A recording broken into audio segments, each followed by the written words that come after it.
Big Boss Malayalam season 7 live അപ്ഡേറ്റിൽ ഇപ്പോൾ നൂറയ്ക്കും ആര്യനുമെതിരെ ബിഗ് ബോസ് കർശന നടപടി എടുക്കാൻ പോകുന്നു എന്നാണ് കേട്ടത്. എന്തായാലും കറക്റ്റായിട്ടുള്ള അറിയില്ല. അവർ ചെയ്ത തെറ്റാണെന്ന് വെച്ചാൽ ഇപ്പോൾ ഒരു ബിഗ് ബോസിലൊരു ടാസ്ക് ചെയ്യുകയാണെങ്കിൽ അതിനുള്ള സൗകര്യങ്ങൾ ഒരുക്കുമല്ലോ ബിഗ് ബോസിൻ്റെ ടീം. അപ്പോൾ അത് ഒരുക്കുന്നതിൻ്റെ ഇടയ്ക്ക് അവർ ബിഗ് ബോസിൻ്റെ മറ്റു മത്സരാർത്ഥികളൊക്കെ സൈഡ് പുറത്തിരുത്തിയിട്ടാണ് ഇതിനുള്ള സൗകര്യങ്ങളൊക്കെ ഒരുക്കുന്നത്. അപ്പോൾ ഒരു ബ്ലൈൻഡ് ഇട്ടിട്ടാണ് അവർ ഇതൊക്കെ ചെയ്യാറുള്ളത്. ആ ബ്ലൈൻഡിൻ്റെ ഇടയ്ക്ക് കൂടിയിട്ട് ഇവർ അതായത് ആര്യനും നൂറയും എത്തി നോക്കി എന്നാണ് പറയുന്നത്.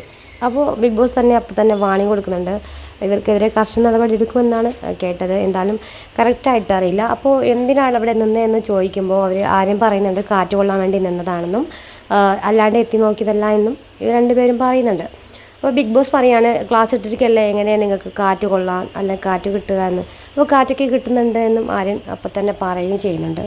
അപ്പോൾ നമ്മുടെ ബിഗ് ബോസ് പറയുകയാണ് ഇത്രയും ദിവസമായില്ലേ, അതായത് 2 മാസത്തോളമായി ഈ ഒരു ഷോ.